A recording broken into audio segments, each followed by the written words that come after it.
Expresión fonética. Los signos constituyen voces de un idioma, fonemas o morfemas, y pueden ser combinados entre sí para expresar significados más complejos. La proyección fonética de un concepto es, entonces, la palabra. Sin embargo, dentro de la expresión fonética hay que incluir otros signos acústicos, no producidos por la garganta humana, sino por cualquier otro medio o instrumento, y cuyos tonos expresan un significado convencional. Por eso el canto, pero también la música forman parte de los múltiples modos de la expresión fonética. Expresión simbólica. Se trata de convenir colectivamente en el uso de ciertos entes de significación, o sea, símbolos, gráficos o de otro tipo, cuya función es contener el significado para que sea reconocido por todos en todo momento, evitando así que el sentido se disuelva en el ente universal, como ocurre con la expresión fonética. Los ideogramas, letras, símbolos matemáticos o lógicos, señales, etc., forman parte de tales signos. Expresión visual. Los signos son proyectados visualmente sobre los entes, en combinación con la expresión simbólica, permite el reconocimiento visual de los símbolos convencionales y su introyección en la estructura cultural, a donde induce pensamientos de significados correspondientes. Expresión sugestiva. Por medio de movimientos corporales adecuados, se expresan signos convencionales que sugieren o insinúan un significado, etc. Hemos destacado las formas más características que emplea el pasú para expresar los signos. Con esta exposición prácticamente ha quedado respondida la pregunta: ¿cómo se expresa fuera el significado del ente? Sin embargo, es conveniente agregar algunos comentarios. Primero, se comprueba que para el pasú, el verbo, la palabra, el logos, la vox, es decir, la expresión fonética, es quizá la más importante forma de expresión, pero no la única. Segundo, se destaca la importancia de la expresión visual para la proyección de signos y su eventual lectura o introyección. Tercero, lo que se conoce es el ente, su designio. Lo conocido es un objeto cultural, un ente al que se le ha puesto sentido, proyectando sobre él un significado conceptual, un aspecto de la verdad representado por un signo, que es consigna cultural. Cuarto, por profundo que sea un concepto, siempre será una tajada de la relación. Su comprensión será insuficiente para abarcar todas las notas de la verdad o esquema del ente. Por eso los objetos culturales son, invariablemente, verdades incompletas, porque son proyectos de conceptos. Quinto, de aquí proviene el parámetro del progreso social o cultural, que se mide por la capacidad que una cultura demuestra para comprender la verdad de los entes. Sexto, la finalidad del pasú se cumple en dos movimientos: descubrir el designio y poner el sentido en los entes. Vale decir, conocer y expresar. El más importante de ambos movimientos es, evidentemente, el primero, puesto que, si un ente no es bien conocido, si el esquema o verdad del designio es deficiente, ello influirá inevitablemente en la expresión del significado y el ente, como objeto cultural. Será en muchos aspectos desconocido u oscuro. Pero este primer movimiento, según hemos visto, depende de la sensibilidad de la memoria arquetípica o cerebro, etc., es decir, de la especialización filogenética del pasú, de su evolución. En cambio, el segundo movimiento depende de la facultad traductiva, vale decir, de la inteligencia puesta en definir el concepto en el contexto significativo del lenguaje y de la cantidad de lenguajes en los que está habituado para expresar la verdad. El progreso cultural depende, pues, de la evolución para conocer y de la inteligencia para expresar.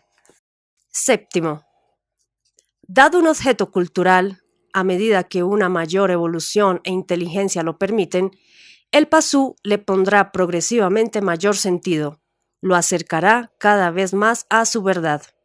El progreso es, así, una dirección que asume la finalidad del pasú, ir de lo imperfecto a lo perfecto, de lo desconocido a lo conocido, de lo oscuro a lo claro. Esta dirección hacia la cual progresa la finalidad del pasú se denomina amor. Octavo, así, cumplir con la finalidad impuesta por el demiurgo a la raza terrestre de los pasúes es el bien común. En la marcha hacia ese bien, la sociedad progresa culturalmente, yendo del conocimiento de los entes a la proyección de objetos culturales cada vez más perfectos, es decir, progresa obrando con amor. Noveno, el amor del pasú por la obra del demiurgo es su modo de ser, su pauta existencial. El designio del ente es lo dado por la suprafinalidad demiúrgica. La expresión del significado es lo puesto por la finalidad del pasú, el sentido depositado en el ente. Pero este poner es un acto efectuado con amor, un reconocimiento del ente que no desdeña su futura perfección. Por eso la cultura, desde el comienzo, es decir, desde la primera expresión de un signo convencional, es un hecho que apunta al bien, algo bien hecho, un acto de amor. Décimo, hasta aquí nos hemos ocupado de estudiar cómo la razón construye la estructura cultural y su funcionamiento. Mas, todo lo que en el macro o microcosmos se construye puede ser también destruido. La estructura cultural, extremadamente frágil, no escapa, sin dudas, a este principio. No conviene, pues, dar por terminado el inciso sin decir una palabra sobre la posible destrucción de la estructura cultural. Observemos, ante todo, que la estructura cultural puede ser destruida, total o parcialmente, por tres causas principales: por accidente, por propia voluntad o por inducción. De estas causas, solo la primera, el accidente, es característica del pasú. La destrucción voluntaria o por inducción son casos cuya ocurrencia es posterior al encadenamiento espiritual. El pasú, en efecto, representa en el macrocosmos un momento del ciclo evolutivo de la mónada. Su manifestación física, como microcosmos potencial, obedece formalmente al despliegue de un arquetipo manú, el cual determina todas las estructuras de acuerdo con la finalidad. De este hecho hay que inferir que el pasú evoluciona conforme con su destino, sin que tenga jamás motivo para provocar una destrucción voluntaria de su estructura cultural. Está propenso, en cambio, a la destrucción accidental, la cual puede ocurrir, por ejemplo, por causa de la ingestión de elementos tóxicos o narcóticos. En resumen, el pasú es incapaz de generar ideas autodestructivas o suicidas, pues las mismas son totalmente ajenas a los fines y propósitos de la finalidad humana, al destino que el demiurgo planificó para el hombre y que se encuentra escrito en el arquetipo manú. Según se verá más adelante, ni aun la crisis más intensa, el abismo más profundo, podrían hacer sucumbir al pasú, ya que el demiurgo ha previsto un sistema de recuperación basado en la activa participación metafísica de los símbolos sagrados. Cuando la crisis amenaza con fracturar su conciencia, con fisurar el hilo de su historia, la acción de ciertos símbolos permite al sujeto anímico, al alma individual, transferir el control del microcosmos a una entidad colectiva, a un arquetipo psicoideo, evitando el colapso. Por el contrario, la idea del suicidio o autodestrucción microcósmica, como método para salvar la crisis o evitar una situación insostenible, es característica del viria perdido. Como variantes de tal motivación suicida y habitual causa de la destrucción de la estructura cultural, cabe mencionar a la intoxicación producida por la ingestión sistemática de alcohol o drogas. Se trata aquí de una destrucción voluntaria, practicada con la intención nihilista de huir de circunstancias insoportables. Pero, contrariamente a lo que afirma la psiquiatría o el psicoanálisis freudiano, las tendencias suicidas y hasta el estrés no constituyen síntomas de enfermedad mental, sino de pureza de sangre.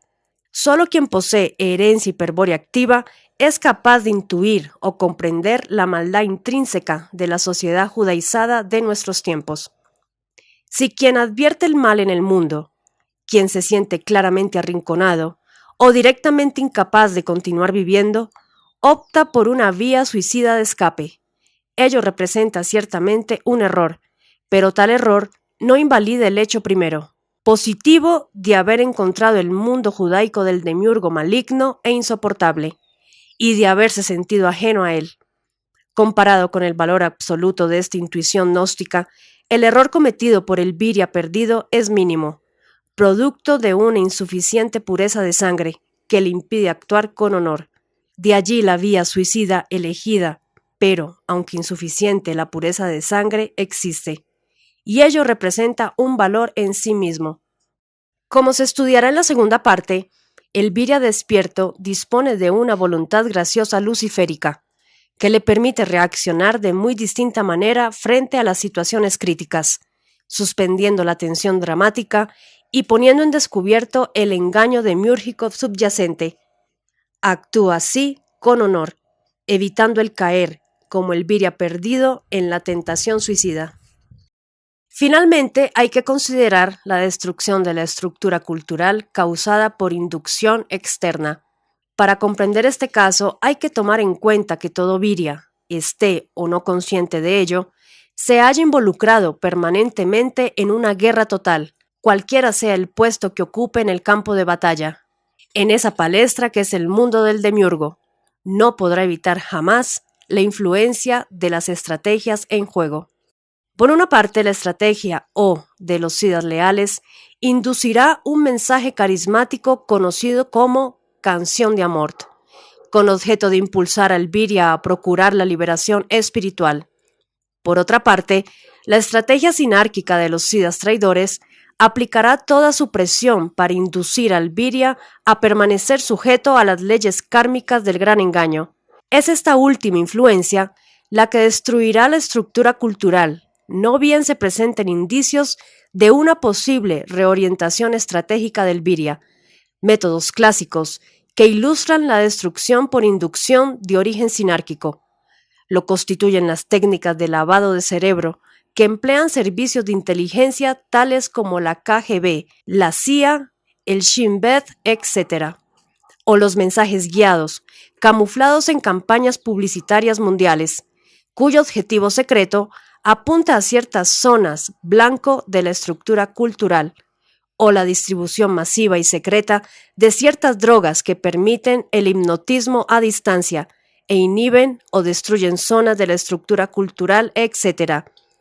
Y entre estos y otros terribles métodos sinárquicos que podríamos mencionar, no conviene despreciar la ardua tarea destructiva que desarrollan a diario en los países más avanzados del mundo los psicoanalistas freudianos, quienes, junto a los marxistas, sionistas, masones y curas liberales en todo el mundo, conforman un ejército de agentes hábilmente entrenados para lavar el cerebro y corromper el honor de los virias perdidos. Ahora bien, cualquiera sea la causa, accidental, voluntaria o inducida, lo concreto es que la estructura cultural puede resultar total o parcialmente dañada. La destrucción total impide la producción de representaciones racionales y de representaciones conscientes, hecho que convierte al Viria en un perfecto imbécil. Sin embargo, lo más común es la destrucción parcial de la estructura cultural. Hay que distinguir aquí dos casos: que la destrucción se efectúe en la estructura real o en la estructura habitual. Mas, ¿en qué consiste tal destrucción? Respuesta: en la ruptura de los enlaces entre nudos, vale decir, de las relaciones. Los principios, desde luego, no pueden ser afectados de ninguna manera. Por eso, en el primer caso de la destrucción parcial, Lo que ocurre es la desintegración sémica de ciertas relaciones de la estructura real. Esto significa la desaparición sin rastros de algunos esquemas, o su impotencia para actuar estructuralmente, aun cuando el sujeto cultural rastree toda la estructura cultural para vivenciarlos. Como ejemplos de este caso, podemos mencionar el concepto de patria, que todos los marxistas tienen destruido por causa del lavado de cerebro a que los somete el partido, o la destrucción del concepto de esposa o cónyuge, que puede haberse producido en la estructura cultural de un marido traicionado. En estos dos ejemplos, uno de destrucción inducida y otro de destrucción voluntaria, lo común es que la destrucción comienza por el concepto, pero puede extenderse a todo el esquema o relación. Justamente las técnicas de control psicosocial de la sinarquía emplean ese principio para causar la destrucción selectiva de ciertos esquemas culturales inconvenientes a sus fines. El concepto blanco, es decir, el objetivo hacia el que apunta la estrategia psicosocial, puede ser destruido si ello se consigue. Entonces ocurre la siguiente secuencia. La destrucción del concepto produce la destrucción del esquema del ente. La destrucción del esquema del ente causa la negación del ente. Existen, por supuesto, algunas variantes intermedias, como ser el caso que el concepto esté seriamente dañado, pero sin que alcance a provocar la destrucción de la relación. Entonces, el esquema podrá ser notado en otro contexto oblicuo, distinto del plano de significación del concepto afectado. Es el caso paradójico de quienes disponen del concepto de un esquema en un lenguaje no habitual, científico por ejemplo, pero carecen de concepto del mismo esquema en otros lenguajes habituales, incluso el idiomático corriente. Esta contradicción, por ejemplo, se observa en aquellos que han sido víctimas del tipo sacralizante del viria perdido, es decir, del dogmatismo de sacerdotes o fanáticos de cualquier especie. Niegan o desconocen cosas en un lenguaje, pero las aceptan o afirman en otro. Niegan la mentira, pero mienten. Niegan la evolución del alma, pero aceptan la evolución de las especies animales. Niegan el nacionalismo, pero imponen fronteras nacionales. Carecen de honor, pero afirman la ética profesional, etc. Sea por la causa que fuere, la destrucción de la estructura real es siempre sistemática.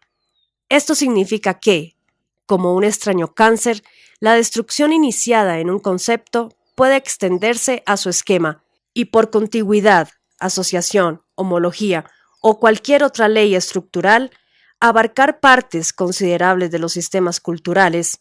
Todo un sistema de conceptos asociados podrían resultar desintegrados como efecto del lavado de cerebro inducido o la intoxicación voluntaria. Y lo que esta destrucción puede ocasionar a la estructura superior de la psique, es decir, a la esfera de conciencia, es algo que recién se irá comprendiendo luego de estudiar los próximos incisos.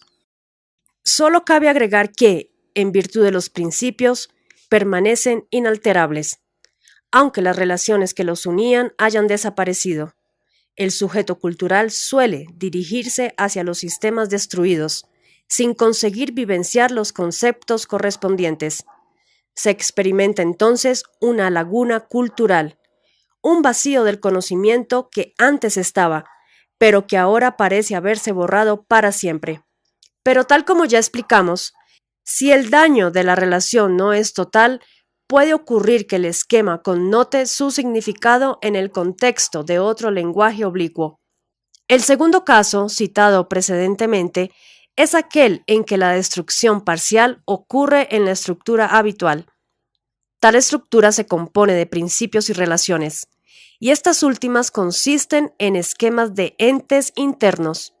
Los sistemas de la estructura habitual se denominan virtuales, porque con ellos se construyen los lenguajes, la aplicación y la expansión de la estructura habitual sobre la estructura real, en un plano de significación característico, es la causa de los sistemas de concepto ligados entre sí de un modo formal o lógico. ¿Qué efecto produce la destrucción de algunos sistemas de la estructura habitual? Respuesta.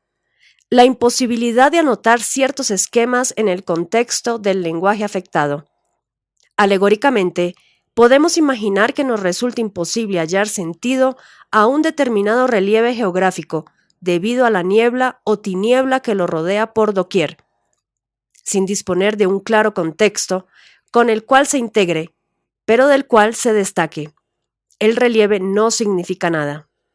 Análogamente, la destrucción de los sistemas de la estructura habitual equivale a una vaguedad o tiniebla contextual que impide anotar conceptualmente el esquema vivenciado.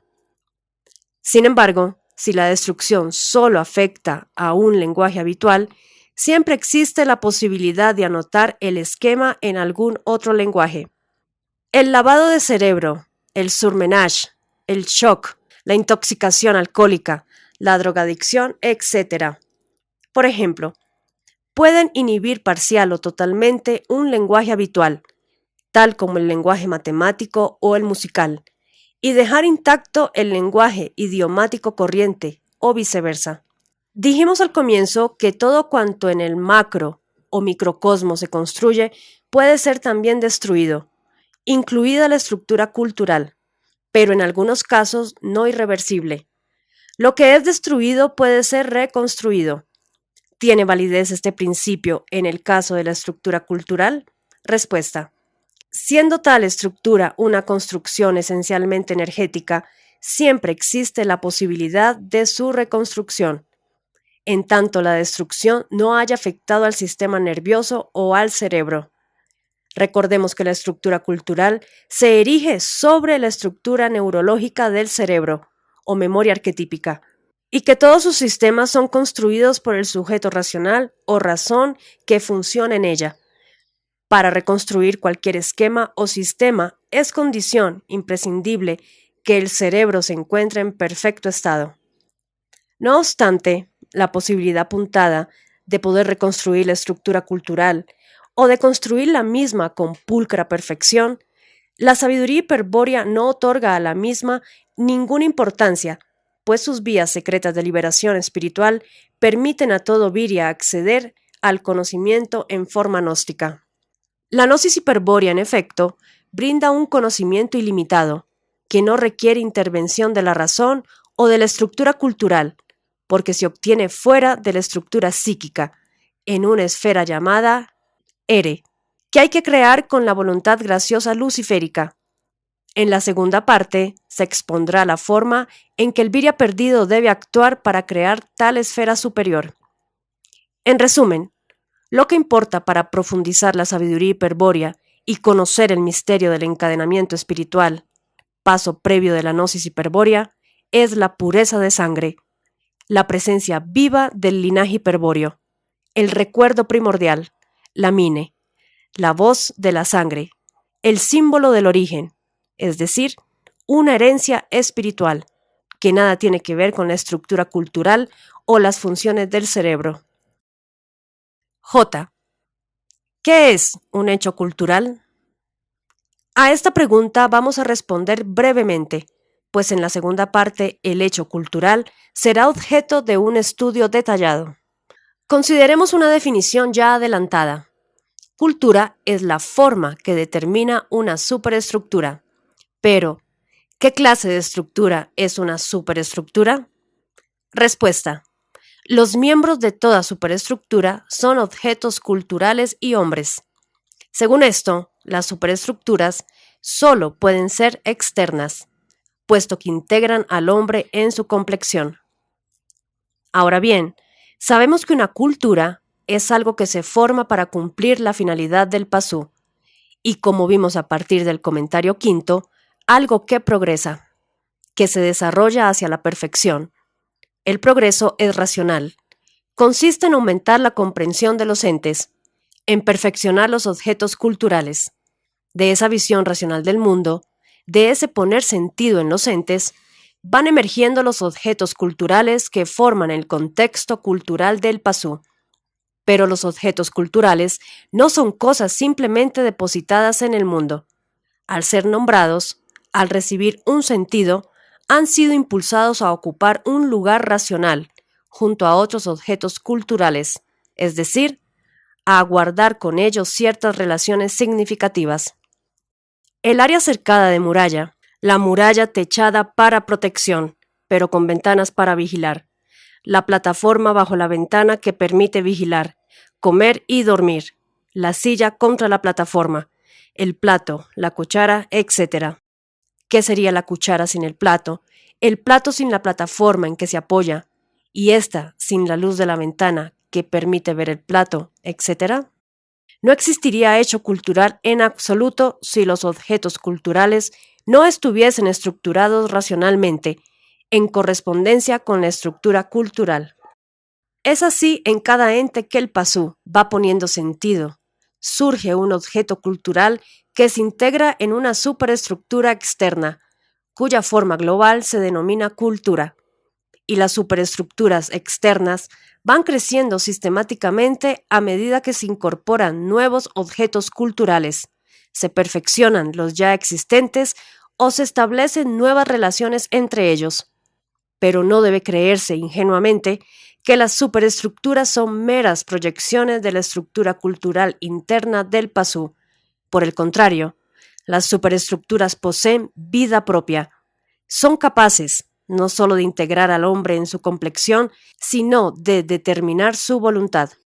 Aunque en otro inciso volveremos sobre el tema, podemos preguntar ahora, ¿cuál es la mente que análogamente al sujeto cultural en la estructura cultural interna anima a estas superestructuras externas? Respuesta: una clase de arquetipos denominados psicoideos o egrégoros. Naturalmente, el pasú, al ir construyendo la superestructura, va también alimentando al arquetipo psicoideo, que la sostiene y que se desarrolla conjuntamente. Tal alimentación está constituida por energía psíquica aportada por toda la comunidad pasú y, debido a la compenetración de sus miembros en la superestructura, el arquetipo psicoideo viene a representar una especie de alma colectiva o grupal. En el estado primitivo en que se hallaban las comunidades pasú, en tiempos de la traición de los siddhas traidores, sus miembros se comportaban sujetos a sencillas superestructuras, pero tales culturas progresaban muy poco o nada, hasta que se produjo el encadenamiento de los espíritus hiperbóreos. Finalmente, un hecho cultural es un momento de una cultura, un momento de la cultura en la cual uno o varios hombres y el universo de objetos culturales se estructuran en una superestructura, cuyo sentido total tiene carácter circunstancial. Y, puesto que la dirección del progreso cultural es el amor, y este progreso implica la permanente y continua construcción de una superestructura, se entiende que lo que liga y relaciona a los miembros de la misma cultura sea el amor, amor por sí mismos, por sus prójimos, por sus objetos culturales, costumbres, etc. Y los objetos de tal amor, cualquiera que ellos sean, siempre serán susceptibles de perfeccionamiento, por causa de la poderosa herramienta que es la expresión postora de sentido. Funcionamiento de la esfera de conciencia del pasú. El pasú es un microcosmos situado dentro del macrocosmos. El demiurgo creador del pasú puso un sentido en el microcosmos, le asignó una finalidad: descubrir los designios, expresar los signos, producir cultura. Para cumplir con tal finalidad, el pasú dispone de una siempre creciente estructura cultural, cuyo funcionamiento hemos explicado en el inciso anterior. Sin embargo, el pasú fracasó como especie en su misión cultural. Aquí vamos a examinar el motivo principal del fracaso, para que se entienda recién la necesidad que hubo de encadenar a los espíritus hiperbóreos. Para plantear rápidamente el problema, notaremos que la causa del estancamiento cultural radicaba en el escaso desarrollo individual del pasú. Si analizamos los objetivos de la finalidad, comprobaremos que, en efecto, esta descansa en la capacidad individual del pasú como descubridor de entes. De nada vale que exista una superestructura exterior para sostener el sentido puesto en los entes, si no se la alimenta permanentemente con nuevo sentido, si no se descubren nuevos entes y se expresan en el mundo su verdad. Y esta tarea es exclusivamente particular, depende solo de la capacidad individual de cada pasú. Es por eso que el cumplimiento de la finalidad exige, paralelamente, la evolución individual del pasú, la adquisición de una, cada vez mayor, capacidad individual para descubrir los entes. Para evitar cualquier clase de duda, hemos de distinguir dos objetivos en la finalidad, encadenados entre sí o estructurados: el objetivo macrocósmico y el objetivo microcósmico. El objetivo macrocósmico de la finalidad es el ya declarado: descubrir los designios propuestos por la suprafinalidad y expresar mediante signos la verdad descubierta, poniendo sentido en los entes que constituyen la cultura. Este objetivo procura que se produzca el mayor bien posible en el macrocosmos. Para ello, los pasúes construyen con amor superestructuras de objetos culturales o culturas que producen placer al demiurgo. El placer del creador que comprueba que su obra es permanentemente descubierta y valorizada, o reconocida y revalorizada. En los incisos anteriores ya aclaramos suficientemente los alcances y los propósitos del objeto macrocósmico de la finalidad. En el presente inciso estudiaremos el objetivo microcósmico de la finalidad, cuyo propósito apunta a mejorar la capacidad individual del pasú como descubridor de entes. A. El objetivo microcósmico de la finalidad. Para cumplir el objetivo macrocósmico, para construir culturas en permanente evolución, es necesario una evolución conjunta del microcosmos, un aumento en la capacidad individual de descubrir los entes. La tesis que aquí exponemos es que, concluida en la filogenia, la evolución del pasú continuaba en el desarrollo de un sujeto histórico microcósmico, al que se denomina sujeto consciente o conciencia. Tal sujeto anima la esfera de conciencia, que según se verá, es también una estructura. La evolución de este sujeto es la que fracasó e impidió a la humanidad pasú cumplir con el objetivo microcósmico de la finalidad. Debe quedar claro que la conciencia es un sujeto histórico, y para demostrarlo, vamos a recurrir a la analogía. Ya vimos cómo, al poner sentido en los entes, los pasúes van construyendo superestructuras externas. La forma determinada por tales superestructuras se denomina cultura.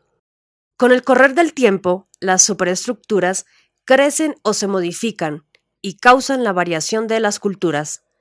Es por la influencia superlativa del tiempo que se considera a la historia como la más importante dimensión de una cultura.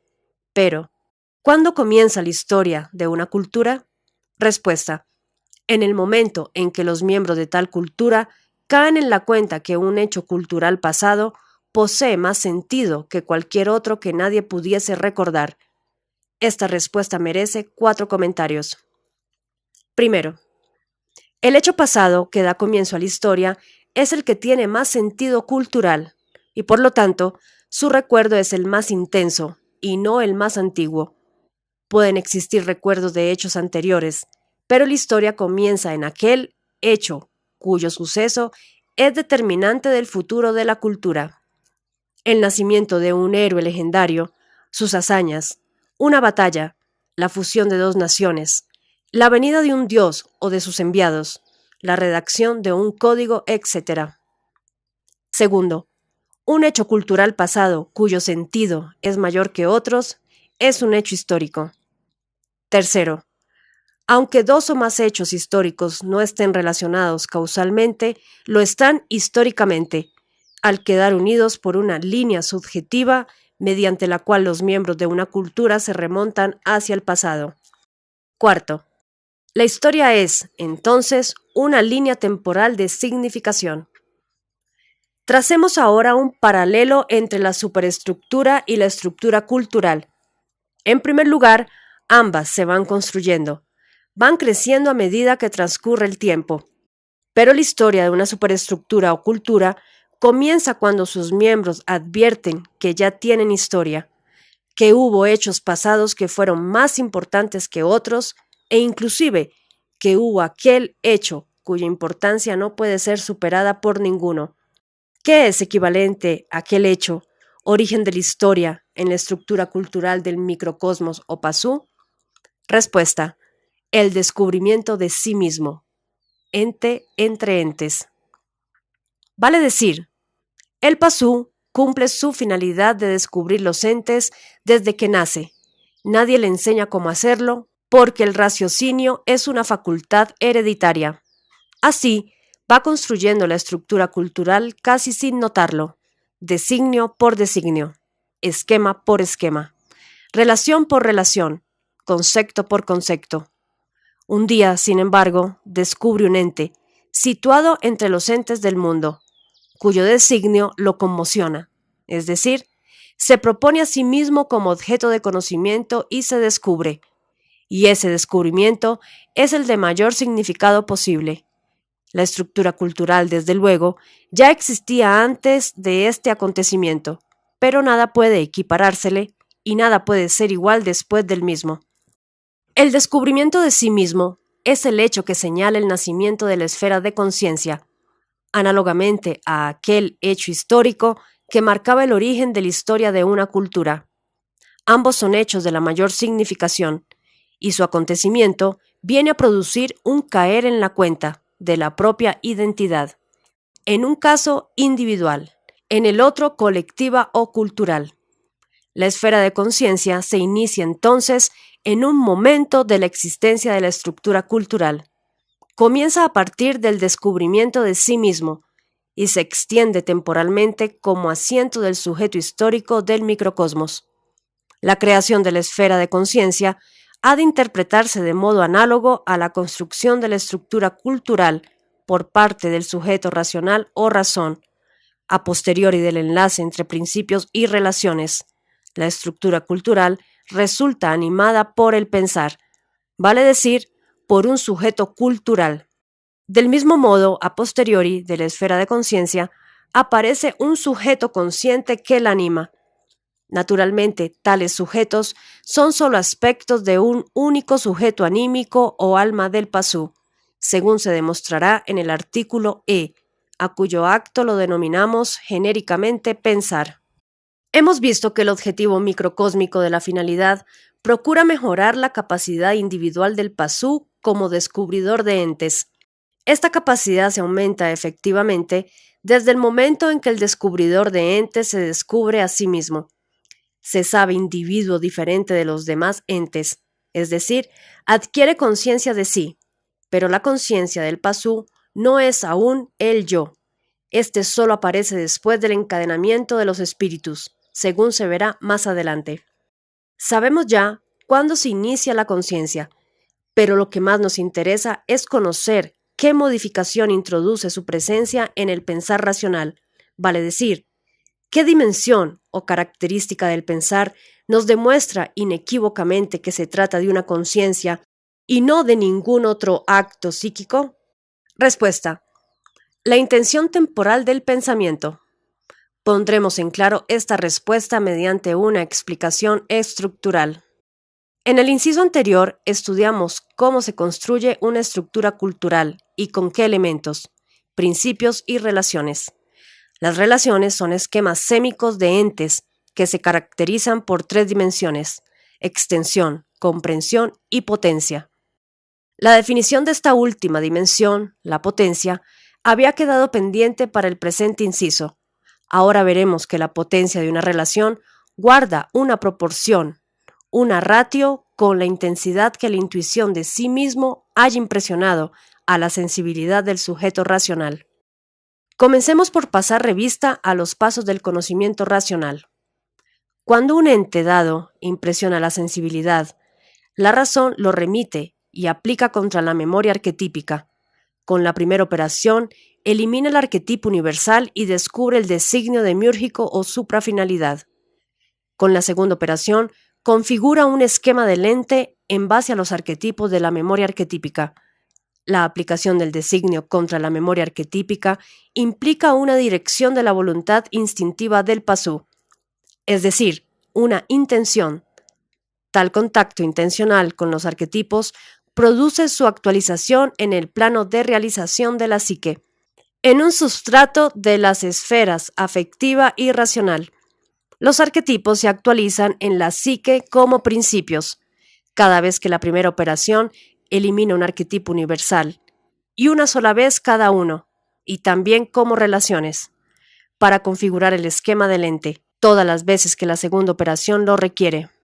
Esta actualización de los arquetipos se manifiesta como representaciones sémicas permanentes o elementos de la estructura cultural. Los principios son símbolos simples, las relaciones son símbolos complejos. Pero los símbolos simples de los principios, que son únicos en tanto que principios, pueden estar repetidos incontables veces en las subestructuras de las relaciones. La diferencia entre ellos, dijimos en B del inciso anterior, radica en la potencia. Los principios son potencias pasivas y las relaciones potencias activas. No hay manera de influir voluntariamente en la secuencia operativa de la razón. Siempre que el conocimiento sea racional, la primera operación eliminará el arquetipo universal del ente y actualizará automáticamente el arquetipo invertido en la estructura cultural. La intensidad intencional puesta en juego para producir la actualización de un principio es, así, mínima, y es por tal carencia que la potencia del mismo sea pasiva. Pero las relaciones, por el contrario, son construidas con las actualizaciones de arquetipos localizados intencionalmente por la segunda operación, siendo la potencia activa y proporcional a la intensidad intencional con que se efectuó el descubrimiento.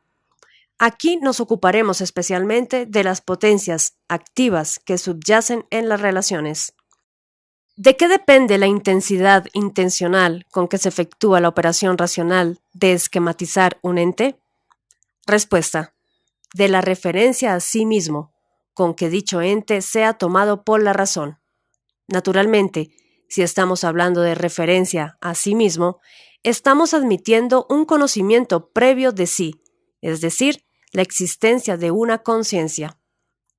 En tal hipótesis resulta que no todos los entes son iguales para sí mismo. No todos son conocidos con la misma intensidad intencional. No es lo mismo una piedra que un fruto. La intensidad intencional puesta en esquematizar la piedra es diferente a la empleada con el fruto. En el pasú, para sí mismo, el fruto es más importante que la piedra. Por eso los esquemas o relaciones de ambos entes están referidos de diferente manera con respecto a sí mismo. Y esas diferentes referencias se manifiestan en la diferencia de potencia de las relaciones. La dimensión potencia de cada relación está referida de particular manera a sí mismo, pero el pensar una relación es el pensamiento racional. ¿Qué determinación introduce en el pensamiento la referencia a sí mismo de la potencia? Respuesta: una intención temporal. Es la misma respuesta anterior, que se irá tornando más comprensible a la luz del análisis estructural. El pensamiento de una relación puede adquirir, por la referencia a sí mismo de su dimensión, potencia, una intención temporal determinada, y eso lo convierte en consciente, según explicamos anteriormente. El esquema de un ente, aunque permanezca integrado en la estructura cultural, está potencialmente referido a sí mismo, al microcosmos. El pensamiento de una relación ocasiona la actualización de esa dirección en potencia que es la referencia a sí mismo, siendo así el pensamiento dirigido a su vez, impulsado por una intencionalidad temporal. ¿Dirigido hacia dónde? Respuesta: tal como la potencia refiere a la relación a sí mismo, el pensamiento consciente, temporalmente intencionado, se dirige a la esfera de conciencia o de preconciencia en el pasú primitivo. Figura 11. Esta respuesta debe entenderse así. La referencia a sí mismo de la razón no apunta a un centro de individualidad, porque nada parecido a eso existe en el pasú. La estructura psíquica o plano de realización donde se actualizan los arquetipos es el asiento natural de sí mismo, y hacia esas esferas brumosas se orienta la referencia de la razón, quedando plasmada en la potencia de la relación según la intensidad con que se actualizaron los arquetipos.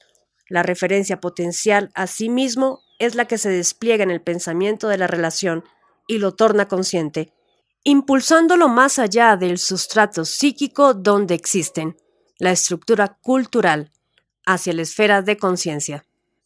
Pero esta actualización que la referencia potencial produce en el pensamiento no es de arquetipos, sino de símbolos. Son los símbolos del esquema, los que se despliegan en el pensamiento y se tornan conscientes por estar referidos, dirigidos a sí mismo. Un esquema cuya potencia sea muy grande refiere el pensamiento a sí mismo con tanta fuerza que éste se dispara hacia la esfera de conciencia, como pensamiento consciente o conciencia de una relación. Y esos pensamientos conscientes, más actuales que otros, delinean el hilo de unión de la conciencia, análogamente a como los hechos históricos, hechos culturales con más sentidos que otros, delinean el hilo de la historia de una cultura. Tal línea subjetiva demuestra que la conciencia es el sujeto histórico del microcosmos. De acuerdo a lo expuesto en este artículo, la conciencia es un sujeto histórico que registra un momento de aparición, a partir del cual todas las relaciones que se formen estarán, en mayor o menor medida, potencialmente referidas a sí mismo, es decir, al microcosmos, considerado o intuido como ente individual. Los pensamientos de relaciones o sistemas son determinados por tales referencias potenciales e impulsados hacia la esfera de conciencia, vale decir, hacia las capas superiores de las esferas afectiva y racional, para emerger más allá de ellas. La esfera de conciencia vendría a ser, así, el estadio superior del pensar. Crearla es el objetivo microcósmico de la finalidad. Como ya dijimos, esta esfera no se desarrolló lo suficiente en el pasú, y ello motivó su estancamiento cultural. ¿De qué depende el desarrollo de la esfera de conciencia? De una facultad del pensar, que dimana de las potencias activas de las relaciones y dirige los pensamientos hacia ella, tomándola como centro de referencia intencional temporal. En el siguiente artículo se estudiará esta facultad. B. La facultad traductiva, función de la potencia activa. En el artículo G del inciso anterior, definimos a la inteligencia y a la facultad traductiva del pensar racional. Recordemos dichas definiciones. La facultad traductiva es la capacidad de traducir el esquema de un ente a un lenguaje determinado. La inteligencia es la medida de la facultad traductiva. Inteligencia es la capacidad de traducir el esquema de un ente al mayor número posible de lenguajes. Vimos también que la aplicación de esta facultad a una relación ocasiona que el esquema sea anotado en el contexto significativo de un lenguaje. De ese modo, lo significado por la verdad del ente resulta traducido en un concepto, cuya comprensión abarca solo una parte de los elementos sémicos del esquema, pero, aunque en el artículo G se describió la función ejercida por la facultad traductiva, no se brindó explicación alguna sobre la esencia de tal facultad para evitar desviaciones hacia otros temas. Esa explicación es la que ahora vamos a estudiar y que nos permitirá entender la formación de la esfera de conciencia. Consideremos el proceso del pensar racional. Un pensamiento ha iluminado un sistema y el relieve de un significado se perfila sobre el horizonte de la significación continua. Pero la facultad traductiva nota el significado perfilado sobre un determinado plano de significación. El contexto significativo, que otorga significación al significado, se nivela sobre dicho plano particular. Sabemos que la facultad traductiva es la capacidad para tornar inteligible la verdad del ente en una pluralidad de planos de significación oblicuos. Sin embargo, cualquiera sea la inclinación del plano de significación, el pensamiento siempre es vivenciado con referencia a un plano horizontal. Esto ocurre así porque la facultad traductiva es una función de las potencias activas de las relaciones. En toda relación existe una referencia potencial a la esfera de conciencia, como centro de referencia de sí mismo, que nivela y torna horizontales los planos de significación, en los cuales el significado es notado. No importa entonces cuán oblicuo sea en la estructura cultural el plano de significación, en el que la facultad traductiva haya notado el significado de una relación. En el pensamiento, el significado y su contexto siempre serán horizontales, aun cuando la inteligencia sea tan elevada como para permitir notar el significado en varios lenguajes oblicuos, y la nivelación horizontal de planos de significación que ejerce la facultad traductiva sobre el pensamiento es, sin dudas, la principal causa del equilibrio mental. Así pues, la facultad traductiva, que permite notar el significado de una relación en un determinado contexto significativo, es una función de la potencia activa de tal relación. Dicha función consiste en referir el plano de significación a la esfera de conciencia y causar de ese modo la horizontalidad del pensamiento. Desde luego, el pensamiento de una relación, pensado sobre un plano de significación horizontal, supone un significado notado en el contexto significativo de un lenguaje, es decir, supone que el significado está expresado en términos sémicos. Y esto es así, tanto si el significado es proyectado como signo por la expresión externa, como si se actualiza en la esfera de conciencia como idea. Pero todo pensamiento referido a la esfera de conciencia ha sido notado por la potencia activa, en virtud de tal referencia, de una intencionalidad temporal. Es esta cualidad la que permite calificar de consciente a un pensamiento, según definimos más atrás. Para entender el proceso formativo del pensamiento consciente del pasú, especialmente para distinguir con claridad la diferencia con el pensamiento racional que estudiamos en el inciso anterior, debemos unir en una sola idea cuatro conceptos clave: potencia, energía, intencionalidad y temporalidad.